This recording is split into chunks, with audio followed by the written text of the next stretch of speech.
శ్రీకృష్ణ పరబ్రహ్మణే నమః.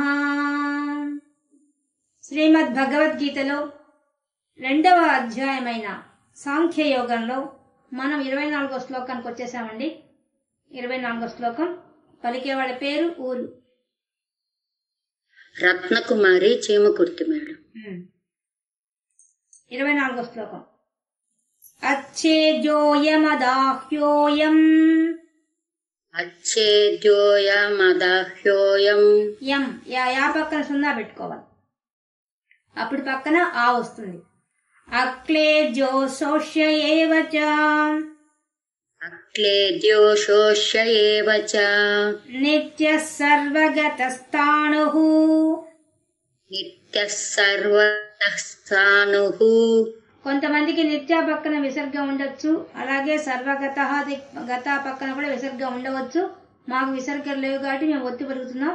ఉన్నవాళ్ళు అహ్ అన్నట్టుగా చదవాలి. నిత్యః సర్వగతస్థాణుః. నిత్యః సర్వగతస్థాణుః. అచలోయం సనాతనః. అచలోయం సనాతనః. స్థాణుః దగ్గర విసర్గ పెట్టుకున్నాం కాబట్టి పక్కన ఆ వస్తుంది, రాబోయి ఆ వస్తుంది. అచలోయం సనాతనః. అచలోయం సనాతనః. అచ్ఛేద్యోయమదాహ్యోయం.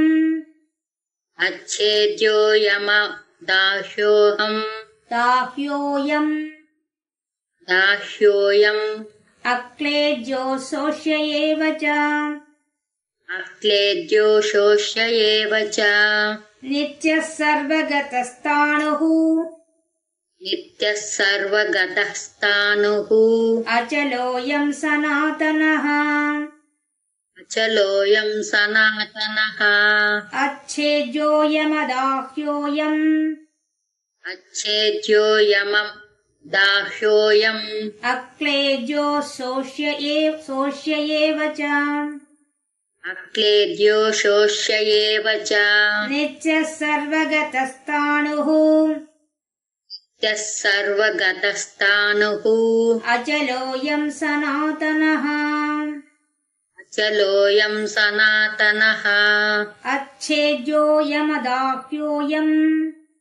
అచ్ఛేద్యోయమదాహ్యోయం.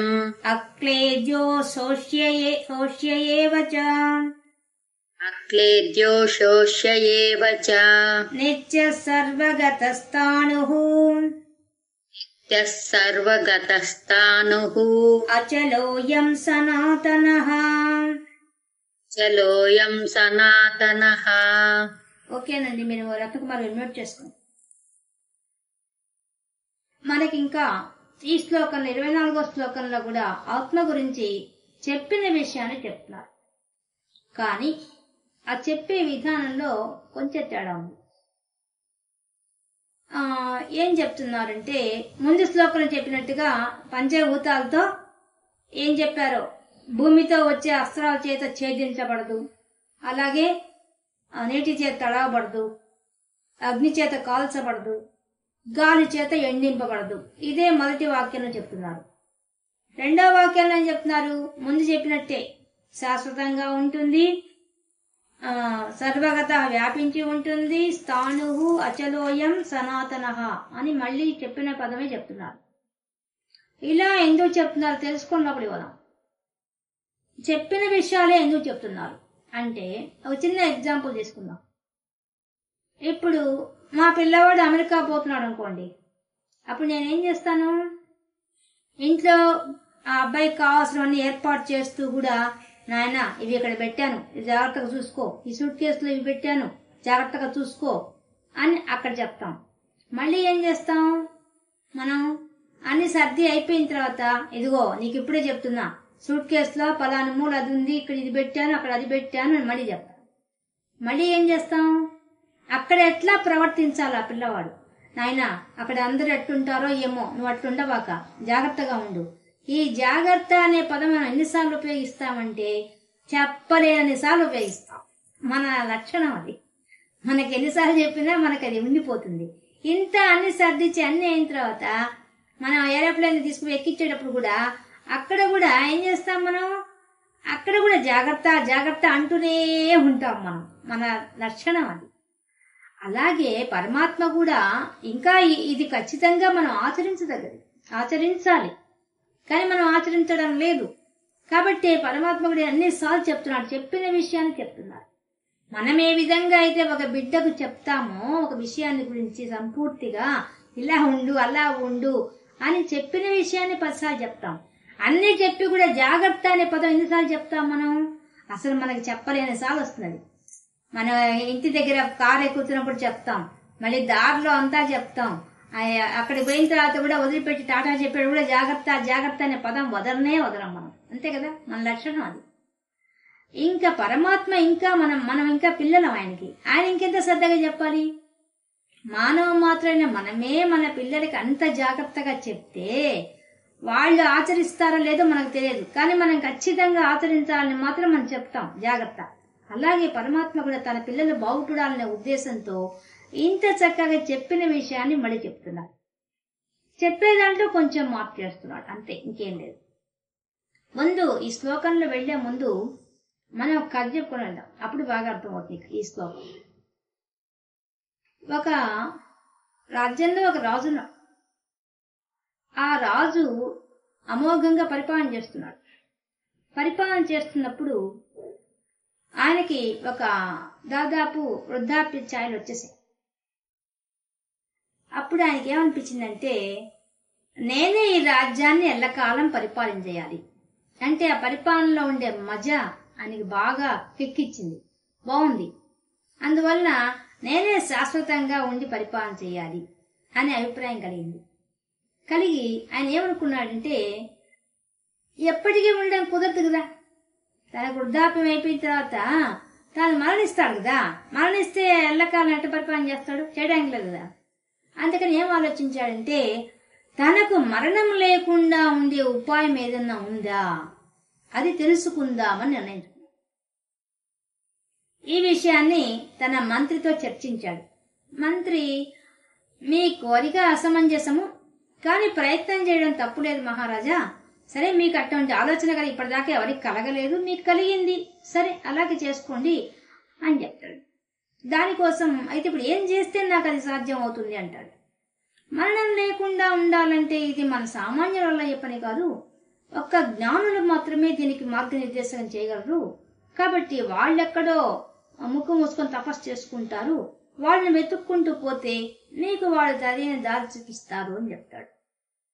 అప్పుడు ఆ మంత్రికి చెప్తాడు, సరే నేను కొంతకాలం అటువంటి వాళ్ళ కోసం వెతుక్కుంటూ పోతాను, నువ్వేం చేస్తావంటే పరిపాలన వ్యవహారం అంతా నువ్వు చూసుకో, నేను వచ్చేదాకా అని చెప్తాడు. సరే మంత్రి, అలాగే ప్రభు, మీరు ఎట్లా వెళ్ళండి, మీరు మీ పని సాధించుకొని రండి, నేను అంతవరకు నేను పరిపాలన చూసుకుంటానని చెప్తాడు. మీరు లేని లోటు ఎక్కడా రానిను, మీకు చెడ్డ పేరు కూడా రానివ్వనని చెప్తాడు. ఇంకా మంత్రితో బాగా నమ్మకం కుదిరింది, అతన్ని పెట్టేశాడు, బయలుదేరా ఒక గుర్రం తీసుకున్నాడు, కొంత సొమ్ము తీసుకున్నాడు, బయలుదేరాడు. ఇంకా దారిన పొడుగునా పోతూ ఉన్నాడు. ఎంత దూరం పోతున్నా ఎంతో మంది తపస్సంపన్నులు కనిపిస్తున్నారు. ఎంతో మందిని అడిగాడు.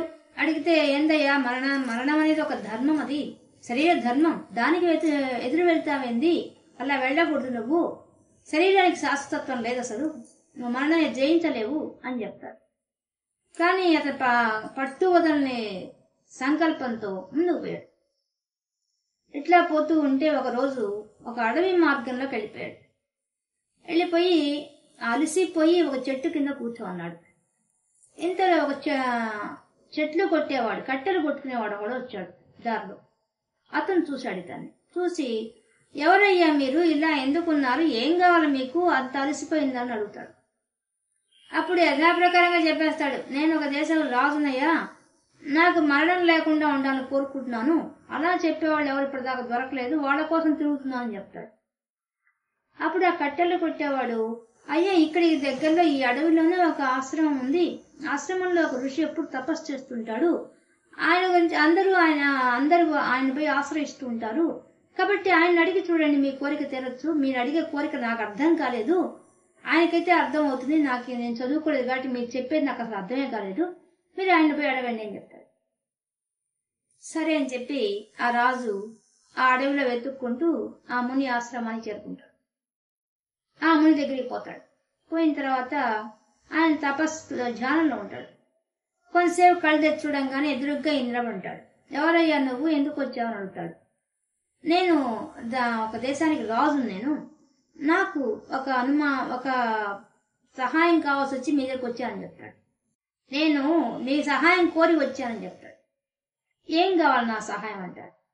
నేను మరణం లేకుండా ఉండాలనుకుంటున్నాను, శాశ్వతంగా మా రాజ్యాన్ని నేనే పరిపాలించాలని కోరుకుంటున్నా అంటాడు. ఓ అలాగా, కానీ మహారాజా నువ్వు ఒకటి తెలుసుకోవాలి, ఇది దేవుని యొక్క ధర్మం. ఆయన ధర్మం ఏంటంటే పుట్టిన వానికి మరణాన్ని ఆయన విధించేశాడు. ఆయన ధర్మం అది. నువ్వు ఆ ధర్మానికి వ్యతిరేకంగా ఏమీ చేయలేవు, సాధ్యమయ్యే విషయం కాదు, దాన్ని వదిలే అంటాడు. ఎంత చెప్పినా అతను మొండిపట్టు వదలకుండా దయచేసి నాకు మార్గాన్ని చూపించండి అంటాడు. ఓ నువ్వు అనుకున్న దానికి నువ్వు మార్పు చెందాలని కోరుకోవడం లేదా, సరే అయితే నేను చూపిస్తాను అని చెప్తాడు. ఇక్కడి నుంచి ఇటు తూర్పు దిక్కుగా పోతే నీకు 2 కొండలు వస్తాయి. ఆ కొండల మధ్యలోంచి పోతే నీకు ఒక సరస్సు కనిపిస్తుంది. ఆ సరస్సులో ఉండే నీళ్లు తాగితే నీకు నృత్యం చేయించే శక్తి నీ శరీరానికి వస్తుంది చెప్తాడు. అప్పుడు రాజు చాలా సంతోషం అయిపోతుంది. అబ్బా, నేను అనుకున్న కోరిక నెరవేరబోతోందని చెప్పి ఆ మునికి నమస్కరించి అక్కడి నుంచి బయలుదేరతాడు. ఆయన చెప్పిన దిక్కుగా ప్రయాణం చేసి చాలా దూరం పోతాడు. పోయిన తర్వాత 2 కొండలు నిజంగా ఆయన చెప్పినట్టే అడ్డం వస్తాయి. ఆ 2 కొండల మధ్యలో సన్న దారి ఉంటుంది.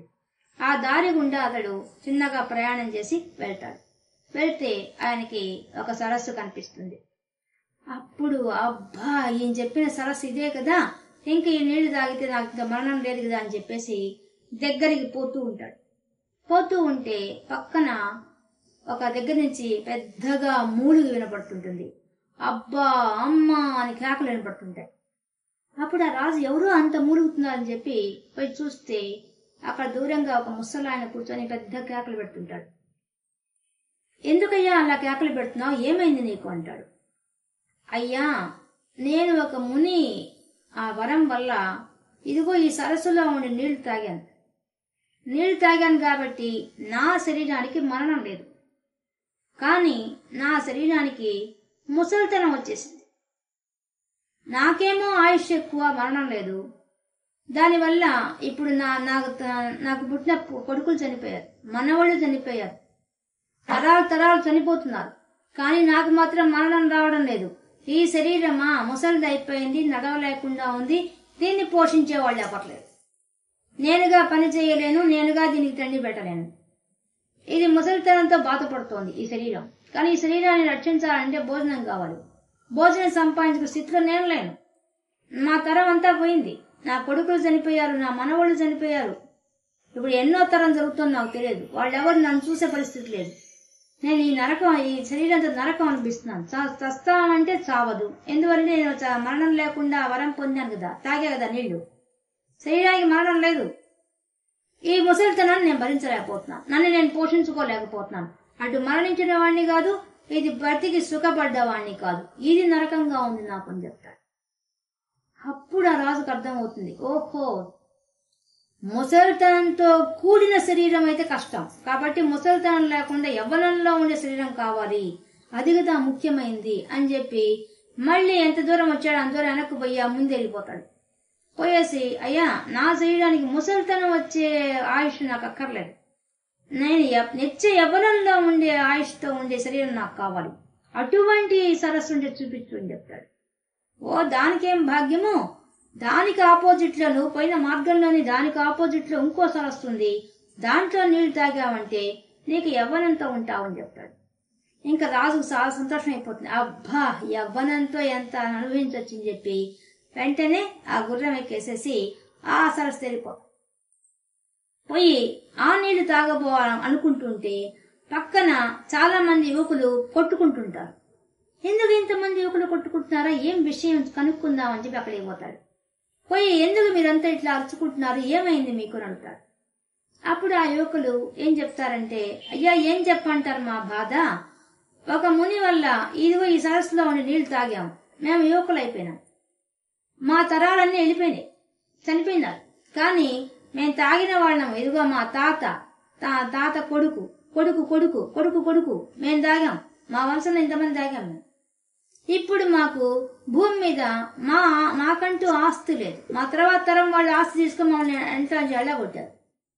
మేము బతకడానికి ఆస్తి లేదు, మాకంటూ ఏమీ లేదు. అక్కడికి పోయి పని చేసుకుని ఉండడానికి వస్తు లేదు మాకు. ఎక్కడికి పోయినా మేము తగులాడుకోవడం చూసి మేము తరతరాలకు వస్తాం. మేము అందరం మా ఆస్తుల కోసం మాకు దండిగా ధనం ఉంది.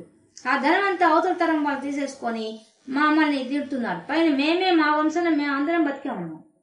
అందువల్ల ఏమైపోయింది, మా మధ్య మాకు కలతలు వచ్చేసింది. మేము దీనికోసం ఆస్తి కోసం కొట్టుకుంటుంటే మా గ్రామంలో ఉండేవాళ్ళు మమ్మల్ని బయటికి నెట్టేశారు. పోయి తవలాడుకోపోండి, బయటికి పోయి మా గ్రామంలో మాత్రం తవలాడుకోపోకని చెప్పి మా వంశం వాళ్ళని బయట నెట్టారు. ఇప్పుడు మా వంశంలో మేము నలుగురం బతికే ఉన్నాం. ఆ తాత, తండ్రి, నా తరం తర్వాత వాడు, మేము నలుగురం బతికే ఉన్నాం. మేము నలుగురం కూడా ఈ ఆస్తి కోసం కొట్టుకుంటున్నాం. ఇది జరిగేది. మాకు యవ్వనం వచ్చింది, సంతోషపడాలా? ఈ యవ్వనాన్ని సార్థకం చేసుకోకుండా మేము జీవనోపాధి వెతుక్కుంటూ ఉండాలంటే మా జీవితం సరిపోతుంది. అవంత ఆలోచన మాకు లేవు. మాకున్న కోట్ల కొద్ది ఆస్తి మాకు రావాలి అని మేము పంతాలకు పోయి తిట్టుకుంటున్నాం, కొట్టుకుంటున్నాం. వాళ్ళకి మైనస్ తెలుస్తోంది, ప్లస్ తెలుస్తోంది, అయినా కొట్టుకుంటున్నారు. మాది కదా, మా స్వార్జితం కదా, మేము ఎందుకు వదులుకోవాలని మేము కొట్టుకుంటున్నాం అని చెప్తారు. అప్పుడు ఆ రాజుకు అర్థమవుతుంది, ఓహో యవ్వనం వచ్చినా కూడా తరాలు వెళ్ళిపోతాయి మన ముందు. తర్వాత మనం ఎవరి దగ్గర ఎలా ఇమడలేము. ఎంత శరీర శక్తి ఉన్నా ఎవరితో ఇమిడి బతకలేము. మన అహంకారం మన వెంట ఉంటుంది అని అర్థమవుతుంది. అప్పుడు మళ్ళీ వెనక్కి తిరిగి ఆ ముందేరిపోతాడు. పోయి, అయ్యా నాకు యవ్వనం వద్దు, ముసలితనం వద్దు, అసలు నాకు ఆయుష్ వద్దు, అంత ఆయుష్ నాకు అక్కర్లేదు అని చెప్తాడు. అప్పుడు ఆ ఋషి చెప్తాడు, ఏమని, పిచ్చివాడా, నీ శరీరం మాత్రమే నశిస్తుంది గాని నీలో ఉన్న ఆత్మకు మరణం లేదు. నువ్వు ఏ మరణం లేని స్థితి కోసంగా పరిగెత్తావో ఆ మరణం లేని స్థితి నీలోనే ఉంది. మేమంతా దానికోసమే కదా తపస్సు చేస్తున్నాం. ఈ అరణ్యాలు బట్టి ఎందుకు తపస్సు చేస్తున్నాం? మేమంతా పిచ్చివాళ్ళు అనుకున్నావా? ప్రపంచంలో ఉండేవాటి వెంట పడితే అవన్నీ ఎప్పటికైనా నశిస్తాయి, అవి ఎప్పటికీ ఉండవు. నువ్వున్నా కూడా నువ్వు దాన్ని జీర్ణించుకోలేవు. అక్కడ పరిస్థితులు మారిపోతాయి, కాలం మారిపోతుంది, దేశ కాల వస్తువుల్లో మార్పు వచ్చేస్తుంది. ఆ మార్పును తట్టుకునే శక్తి మనసుకు లేదు. నీ అహంకారం అక్కడ కూర్చోలేదు. కాబట్టి ఆత్మ కోసం మేము అన్వేషణ చేస్తున్నాం. మేము శాశ్వతంగా ఉండిపోవడం కోసం కదా ప్రయత్నం చేస్తున్నాం. మా ముందులంతా ఎందుకు తపస్సు చేస్తున్నాం అనుకుంటున్నాం? శాశ్వతత్వాన్ని పొందడం కోసం మేము కూడా ఉన్నాం, దానికే మేము చేస్తున్నాం. కనీసం మేము ఎందుకు తపస్సు చేస్తున్నాం అన్న ఆలోచన కూడా నీకు రాలేదు. నీవు చేస్తున్నావు, మేము చేస్తున్నాం. మేము చేసేది మాత్రం మేము శాశ్వతమైన పదవి పొందడానికే. ఆ శాశ్వతత్వం బయట లేదు, ప్రపంచంలో లేదు, నా మనలోనే ఉంది. ఈ విషయం నువ్వు తెలుసుకోకుండా వెంపర్లాడవు. ఇది నీకు నష్టదాయకమే గాని సుఖదాయకమే ఎప్పటికీ కాదు. ఎందుకంటే నీ మనసు కాలం మారుతున్న కొద్దీ నీ యొక్క అహంకారం వల్ల నీవు నరకం అనుభవిస్తావు బతికి ఉంటే. మరణం అనేది భగవంతుడు ఇచ్చిన వరం. అది లేకపోతే ఈ శరీరంతో వచ్చే మార్పుని మనం తట్టుకోలేము. కాబట్టి ఆయన ధర్మంగా ఆయన పెట్టిన దాంట్లో ఎంతో గొప్పతనం ఉంది, దాన్ని మనం అంగీకరించాలి. దాంతోపాటు ఆత్మజ్ఞానాన్ని సంపాదించుకుంటే నువ్వెప్పటికీ శాశ్వతమైన పరమాత్మ అయిపోతావు. అదే ముఖ్యమైనది. దానికోసమే మేమంతా తాపత్రయపడుతున్నాం అని ఆయన ఆత్మబోధ అప్పుడు చేస్తారన్నమాట. అప్పుడు అతనికి అర్థమవుతుంది ఎందుకు వీళ్ళు ఋషులంతా ఇంత తాపత్రయపడి అన్నింటినీ త్యజించి వాళ్ళు ఎందుకు చేస్తున్నారంటే అశాశ్వతమైంది ఈ ప్రపంచం అనే విషయాన్ని వాళ్ళు తెలుసుకున్నారు. కానీ నేను తెలుసుకోకుండా ఈ శరీరమే శాస్త్రంగా ఉండాలని కోరుకున్న మూర్ఖుణ్ణి అనే విషయం తెలుసుకుంటాడు. అప్పుడు నా జ్ఞానాన్ని బోధించారు.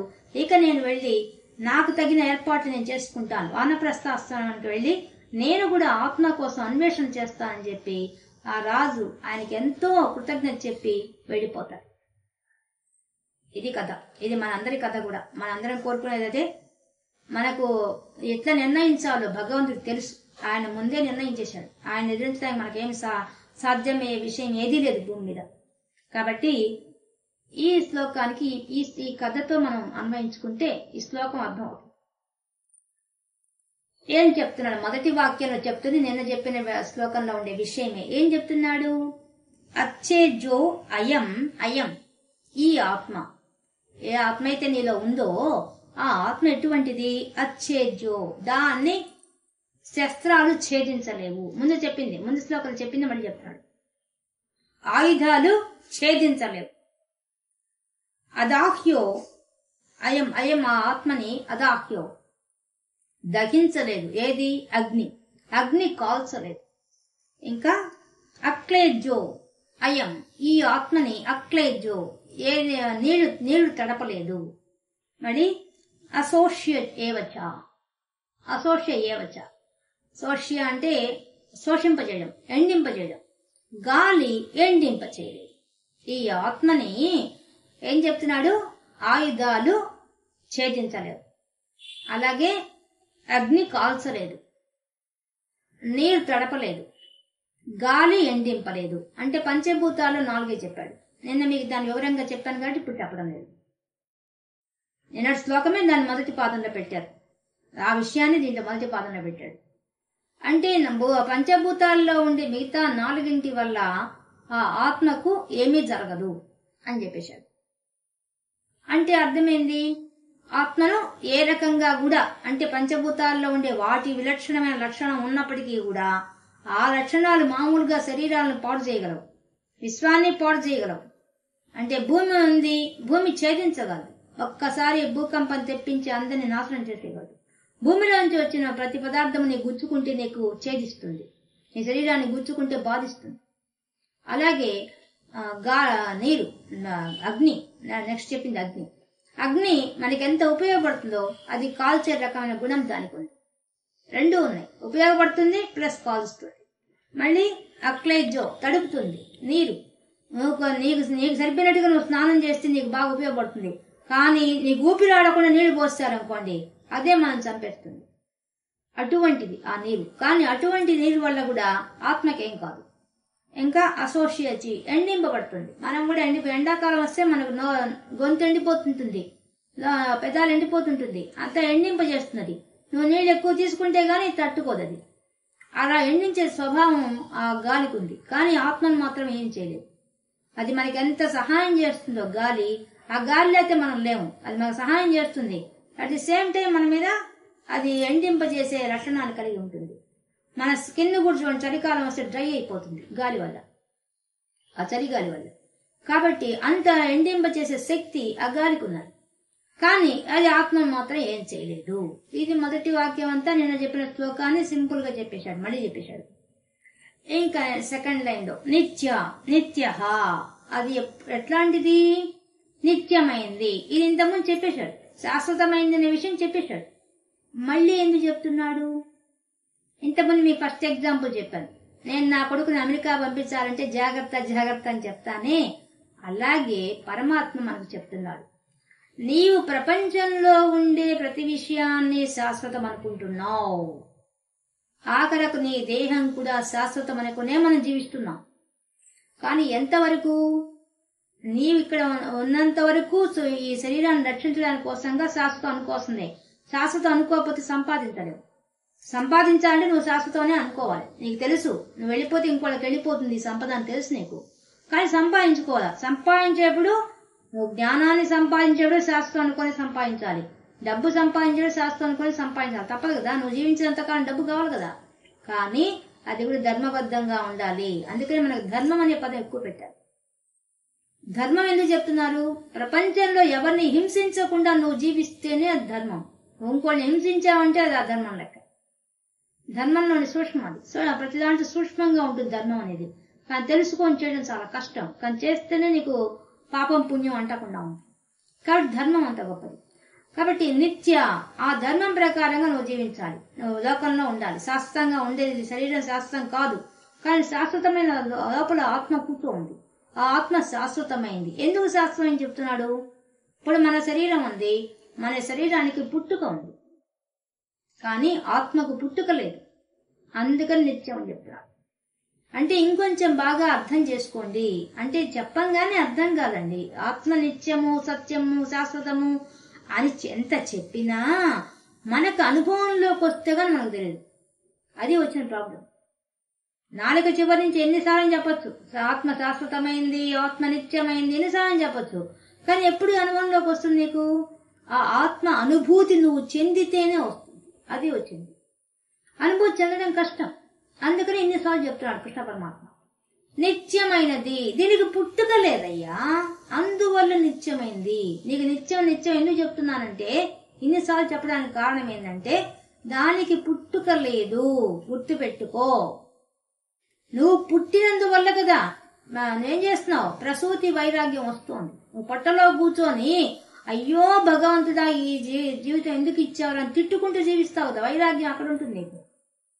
కానీ అప్పుడు తిట్టుకున్న వాడివి శరీరం ఇట్ట వచ్చింది ఏడ్చావు, గాని శరీరమే లేకుండా చేసుకునే పరిస్థితి కూడా నీ దగ్గరే ఉంది. విషయం అది తెలుసుకోవాలంటే నీలోనే ఆత్మ కూర్చోన్న విషయం నీ జ్ఞానం రావాలి కదా. ఈ జ్ఞానం తెలుసుకోవడం చాలా కష్టం. తెలుసుకున్న ఆచరించడం ఇంకా ఇంకా ఇంకా కష్టం. ఎందువల్ల?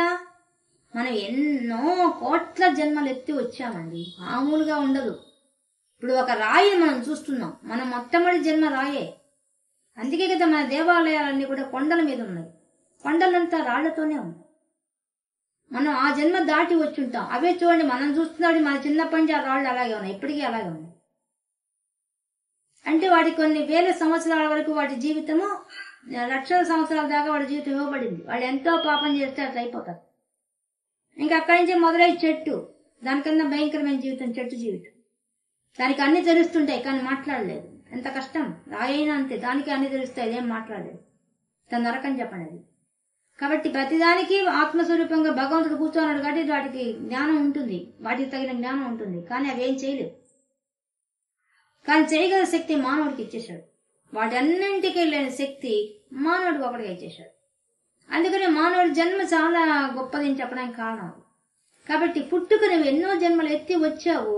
అన్ని జన్మల్లో కూడా నువ్వు ఈ ఆత్మ ఉందని నువ్వు తెలుసుకోలేవు. తెలుసుకున్నా అనుభవంలోకి తెచ్చుకోలేవు. కానీ మానవుడికి ఒక్కడికే ఈ అవకాశం ఇవ్వబడింది. నువ్వు తెలుసుకున్నావా గొప్ప స్థితికి వెళ్ళిపోతావు. తెలుసుకోలేదా మళ్ళీ ఆ వెనక జన్మలకే వెళ్ళిపోతుంది. అంతకుమించి ఏం మార్గం లేదు. కాబట్టి నిత్య, నిత్య అంటే అర్థం దానికి ఆత్మకు పుట్టుక లేదు. సర్వగత, అంతటా వ్యాపించి ఉంది. అంతటా వ్యాపించి ఉందా అంటే మనకి ఉరికే అనుకుంటున్నాం కానీ మనకేమీ అనుభవంలోకి రావడం లేదు. ఇప్పుడు ఆకాశాన్ని చూస్తున్నావు కానీ ఆకాశం అంతటా వ్యాపించి ఉంది. ఆయన సృష్టించిన ఆకాశానికే అంత వ్యాపించే శక్తి ఉంటే ఇంకా పరమాత్మకి అంతకు మించిన శక్తి ఉంటుంది. తాను సృష్టించిన దాంట్లోనే అంత గొప్ప శక్తి ఇచ్చాడంటే ఆయనకి ఎంత శక్తి ఉండాలా? అటువంటి ఆయన మనలోనే కూర్చోనంటే మనలో కూర్చున్న ఆయన ఎంత వ్యాపించే శక్తి ఉండాలా? అలాంటప్పుడు అది అంత డీపు చెప్తున్నాడు ఈ శ్లోకాన్ని మాత్రం. అంటే అర్థం చేసుకోండి, వ్యాపించే శక్తి ఆత్మకుంది. ఆత్మ ఎప్పటికీ శాశ్వతంగా ఉంటుంది. దానికి పుట్టుక లేదు, అది వ్యాపిస్తుంది. నీకు వ్యాపిస్తూ కనిపిస్తున్నటువంటి ఆ వాయువు గాని ఆ ఆకాశం గాని ఇవన్నీ ప్రళయం వస్తే నాశనం అయిపోతాయి. నీకు కనిపిస్తున్న ఆకాశం కూడా ప్రళయకాలంలో నాశనం అయిపోతుంది. ఏం కనిపిస్తుంది, ఏవి ఉండవు, అంతా చీకటి మయమైపోతుంది. అదే జరగబోయేది. అంతా వెనక్కి లాగి తనలో పెట్టేసుకుంటాడు పరమాత్మ. అప్పుడు ఏమి ఉండదు, అంతా శూన్యమే ఉంటుంది. అందుకే మనం ఆకాశాన్ని శూన్యం అంటున్నాం. లేదు, ఆకాశంలో అన్ని ఉన్నాయి, అవకాశం ఇచ్చేసింది అన్నిటికీ. శూన్యం అంటే ఏమీ లేదని, పరమాత్మ కూడా ఏమీ లేని స్థితి ఏర్పాటు చేస్తాడు. లాస్ట్ ప్రళయం వచ్చిన ఆ స్థితికి వెళ్ళిపోతుంది. అందుకనే సర్వగత, ఆకాశం కూడా వ్యాపించి ఉన్న ఆకాశం కూడా నేను సృష్టించింది మాయమైపోతుంది. కానీ నేను మాత్రం మాయం కాదు, నేను అట్లే ఉంటాను. అది చెప్పడానికి చెప్తాడు. సర్వగత స్థాణువు, నేను స్థిరంగా ఉంటాను. ఎందువల్ల? వ్యాపించిన దాన్ని కదిలే శక్తి ఎక్కడి నుంచి వస్తుంది? రాదుగా. అలా వస్తుంది, స్థిరంగా కూర్చో వస్తుంది. అది ఎట కదులుతుంది? కదలడానికి ప్లేస్ ఏది? ఇప్పుడు మనకంటే ప్రపంచం ఉంది కాబట్టి మనం అక్కడి నుంచి ఇక్కడికి, ఇక్కడి నుంచి అక్కడికి పోతున్నాం. అది ఎలా పోతుంది? ఆత్మ ఎలా పోతుంది? పోవడానికి లేదు కదా. అక్కడి నుంచి ఇక్కడ తీసుకురావడం, ఇక్కడి నుంచి ఇప్పుడు నా శరీరం ఉంది, ఇక్కడి నుంచి అక్కడికి పోతుంది, అక్కడి నుంచి ఇక్కడికి వస్తుంది. కానీ ఆత్మకు ఆ ఛాన్స్ లేదు, అది కదలడానికి లేదు. అంతటా వ్యాపించి ఉంది కాబట్టి కదలడానికి లేదు. శరీరం అంటే కదులుతుంది కానీ శరీరం లోపల నుండి ఆత్మ కదలదు, అది అట్టే ఉండాల్సింది. అలాగే మనకి అందుకని విసురురాయి బాగా గుర్తు పెట్టుకోవాలి. విసురురాయి పైన తిరుగుతుంది కానీ కింద రాయి తిరగదు, అది అట్టే ఉంటుంది. కానీ అది లేకుండా పై తిరగదు. అలాగే మన శరీరం కూడా లోపల నుండి ఆత్మ కదలకుండా కూర్చోంది, మన శరీరం కదిలిస్తోంది. కదిలిచ్చేది అదే, అది కదిలించకపోతే ఇది కదలదు. అది విచిత్రం. ఇంత బాగా లోపల అర్థం తీసుకెళ్తున్నాడు. స్థాణుహు అచలోయం, కదలిక, కదలదు. అచలం, చలం అంటే కదలదు, అచలం అంటే కదలదు. స్థాణుహు అంటే మార్పు లేదు, స్థిరంగా ఉంటుంది. కదలలేదు, కదలడానికి ప్లేస్ లేదు. స్థానం అంటే స్థిరంగా ఒక దగ్గర ఉంటుంది అని అర్థం. ఒకే దగ్గర ఉంటుంది, అంతటా అంతటా వ్యాపించింది, ఒకే దగ్గర స్థిరంగా నిలబడిపోయింది, స్టిక్ ఆన్ అయిపోయింది. కదలడానికి అవకాశం లేదు. అందరి కదలదు, అచలం, కదలదు.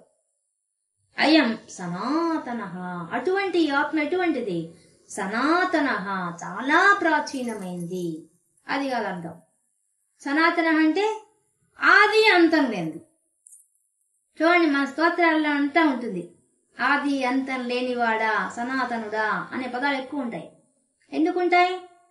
ఆత్మస్వరూపంగా ఉన్న పరమాత్మకి పుట్టుక లేనప్పుడు పుట్టుక లేదు, ఆది పుట్టుక లేదు, మరణం లేదు, రెండు లేవు. అందువల్ల ఆయన సనాతన. అందుకే మన ధర్మానికి ఏం పేరు? సనాతన ధర్మం. మన ధర్మం కూడా మరణం లేదు, పుట్టుక లేదు, రెండు లేవు దానికి. అది ఎప్పటిదో ఎవరు చెప్పలేదు. అంటే ప్రతి మానవుడు ఆచరించాల్సిన ధర్మం మాత్రమే ఉంది, ఇంకేం లేదు. ప్రపంచంలో ఉండే ధర్మం ఒకటే. నీ ధర్మాన్ని, నీకు ఇచ్చిన ధర్మాన్ని నువ్వు ఆచరించాలంతే, అంతకుమించి వేరే ఏమీ లేదు. కాబట్టి నీ ఆత్మ ఎలా ఉంది? దానికేం లేవు, దానికి కర్త కర్మ క్రియ ఏం లేవు. ఈ శరీరానికి మాత్రం అన్నీ ఉన్నాయి, అవన్నీ చేయాల్సింది. కానీ శాశ్వతంగాని మన శరీరంలోనే లోపల శాశ్వతమైన ఆత్మ కూర్చోవాలి. ఆ ఆత్మకుండే గొప్ప లక్షణాలు ఏందయ్యా అంటే, అది నిత్యమైంది, పైన ఆ సర్వగత అంతటా వ్యాపించింది, స్థాణువు కదలకుండా స్థిరంగా కూర్చోంది, అతడహ కదలదు. ఇంకా అయం సనాతన, అయం ఈ ఆత్మ సనాతన, ఎప్పటిదో చెప్పలేవు, సాధ్యం కాదు. దానికి మొదలేది చివర ఏది రెండు చెప్పలేవు, ఆది అంతం లేదు. ఎప్పుడు మొదలైందయ్యా ఈ ఆత్మ అంటే నువ్వు చెప్పలేవు, ఎప్పుడు అయిపోతుందా చెప్పలేవు. అది మన ధర్మం. ఈ ధర్మం ఆచరించడానికి కోసంగా ఇప్పుడు మనం ఆ కథలో వెళ్ళాం. ఆ కథలో ఆయన కూడా ఏం కోరుకున్నాడు? శరీరం శాస్త్రం అనుకొని శాస్త్రంగా ఉండాలని కోరుకున్నాడు. నువ్వు శాశ్వతంగా ఉండే కొద్దీ నీకు సమస్యలు తప్ప ఏమి ఉండవు. ప్రపంచంలో ఉండే వాటితో నువ్వు అడ్జస్ట్ కాలేవు. నీకెంత శక్తి ఇచ్చినా కూడా అడ్జస్ట్ కాలేవు. అది అయ్యే పని. అందుకనే భగవంతుడు తెలివిగా మరణం అనే ఒక గొప్ప వరాన్ని ఇచ్చేశాడు మనకి. అది ఇవ్వబట్టి నీకు ఒక శరీరంలో మార్పులు వచ్చి నువ్వు మరణించడం వల్ల, శరీరంలో మార్పులు వచ్చి మరణించకుండా కూర్చుంటే ఎంత నరకమో ఆ ముసలివాడి సంగతి చూసాం. శరీరంలో యవనంలో ఉండి బతికినా కూడా ఇదే సమస్యలే. ఇంకా ప్రపంచంలోని ప్రతి సమస్యలో తలదూడు చేస్తాం, మట్టికాయలు వేసుకో, అంతకుమించి ఏముండదు. కాబట్టి మరణం అనేది చాలా వరం. కానీ శరీరంలో నీకు నిజమైన శాశ్వతంగా ఉండే ఆత్మ లోపలే ఉంది. ఆ జ్ఞానం నువ్వు పొందితే నువ్వు శాశ్వతం అనే విషయం నీకు తెలిసిపోతుంది. కాబట్టి ఆ శాశ్వతత్వాన్ని మళ్లీ మళ్లీ చెప్తున్నాడు పరమాత్మ. ఎందుకు చెప్తున్నాడు? నీకు ఇంతకుముందు చెప్పిన ఎగ్జాంపులే. ఒక బిడ్డకు తల్లి చెప్పినంత జాగ్రత్తగా చెప్తున్నాడు. గుర్తుపెట్టుకో, నీలోనే నేను కూర్చొని, నీలోనే శాశ్వతంగా ఉన్నాను, కదలకుండా ఉన్నాను, స్థిరంగా ఉన్నాను. నేనే నీకు సనాతనమైన వాణ్ణి, ఆది అంతం లేని వాణ్ణి నేను కూర్చో ఉన్నాను. నువ్వు హాయిగా నువ్వు శాశ్వత నేను ఆత్మ అనే భావం తెచ్చుకున్నంత మాత్రాన అది తెచ్చుకోవడం చాలా చాలా చాలా కష్టం. ఎందువల్ల మనం ప్రపంచంలో ఉన్నంతసేపు ఈ దేహంతో ఉండే సంబంధంతో ఉండే దాంతోనే నేను అనుకుంటాను తప్పితే నేను ఆత్మ అనే స్థితికి మనం రాలేం. అందుకే అన్నిసార్లు చెప్తున్నాడు ఆయన. అది రావడం చాలా కష్టం. ఎందువల్ల మనకు అలవాటు అయిపోయింది. పుట్టినప్పటి నుంచి శరీరంతో ప్రపంచంతో లింక్ మనకు అలవాటు అయిపోయింది. దాన్ని ఆ మనసును సపరేట్గా తీసి చూడడం చాలా కష్టం. చెప్పినంత ఈజీ ఏం కాదు. అలా అయితే అందరూ రామకృష్ణ పరమహంస అయిపోయి ఉండేవాళ్ళుగా, అయ్యేదాని ఛాన్స్ లేదు. దానికి కూడా నీకు అర్హత రావాలి. నీకు ఆ జ్ఞానం ఈ జ్ఞానం తెలుసుకోవడానికే ఒక అర్హత రావాలి. ఇది తెలుసుకున్న తర్వాత దాన్ని ఆశించడానికి ఇంకెంత టైం పడుతుందో చెప్పలేము. చిన్నగా స్పూన్ ఫీడింగ్ లాగా మంచిగా చేయిస్తాడు పరమాత్మే, చేయిస్తాడు. ఈ జ్ఞానం చెప్పి చెప్పి చెప్పి చెప్పి వినగా వినగా వినగా మనకు వస్తుంది. అరటిపండు ఒలిచిస్తాడంతే, నవలాసుని మాత్రం మనమే బాగా ఒలిచి చేతిలో పెడతాడు, ఇది ఆత్మ అని. కానీ మన నవలాసుని మనమే, అది మాత్రం చాలా కష్టం. కానీ మొత్తానికి ఆ ప్రయత్నంగా ఆ దిశగా మనం అడుగులు వేస్తూ వెళ్తాం. ఒక్కొక్క శ్లోకం మనల్ని చెక్కుతుంది. ఇది ఇది ఇది ఇది అని చెప్పుకుంటూ వెళ్తాడు పరమాత్మ. మనం చేయి పెట్టి చిటికిన వారి పెట్టి తీసుకెళ్తాడు. ఇది ఇది ఇది అని చెప్పి తీసుకెళ్తాడు. మనం వినగా వినగా వినగా మనలో కొద్దిగా అన్న మార్పు వస్తుంది. ఎక్కువ రాలేకపోయినా, రామకృష్ణ పరమహంస అంతా, రమణ మహర్షి అంతా గొప్పవాళ్ళం కాలేకపోయినా కొద్దిగా అయినా మనకు మార్పు వస్తుంది. మార్పు రావడం కాదు, మొట్టమొదట మనకు మనసు ప్రశాంతత అవుతుంది. మనసు దేనివల్ల అల్లకల్లోలం అయిపోయిందో ఇప్పుడు అర్జునుడికి ఎందుకు చెప్తున్నాడు ఈ విషయం? అర్జునుడి యొక్క మోహము, శోకము, దుఃఖానికి కారణం శోకం, మోహమే. ఈ రెండు శరీరంతో తాదాత్మ్యం చెందినంతసేపు ఈ రెండు ఉంటాయి. నువ్వు శరీరం కాదురా నాయన, నువ్వు ఆత్మరా, నీ ఆత్మకి ఏమీ లేదురా అని చెప్పే కొద్ది ధైర్యం వచ్చేస్తుంది మనిషికి. అవును కదా, నేను శాస్త్రం నేను ఎందుకు ఏడవాలా, అన్నిటికీ అనవసరమైన విషయాలు ఎందుకు టెన్షన్ పడాలా అనే ఆలోచన వచ్చేస్తుంది. అందుకని అర్జునుడికి ఇంత బాగా తెలియజేస్తున్నాడు పరమాత్మ. ఇది మనకు ఈ శ్లోకంలో పరమాత్మ చెప్తున్న విషయం. ఒకసారి చూడండి. అచ్చేద్యోయం దాహ్యోయం అక్లేజ్యో శోష్యేవ చ నిత్య సర్వగతస్థాణుః అచలోయం సనాతనః. అచ్చేద్యో ఛేదించలేదు, అస్త్రము ఛేదించలేదు, అయం ఈ ఆత్మను, అదాహ్య అంటే కాల్చలేదు. ఏది? నిప్పు. నిప్పు అని చెప్పలా, కాల్చుదని చెప్పేశారు. అదాహ్య కాల్చదు. అయం ఈ ఆత్మను, అక్లేజ్యో, క్లేజ్యం అంటే తడపడం, నీరు తడపలేదు, నీరు పేరు చెప్పలేదు, తడపలేదని చెప్పారు.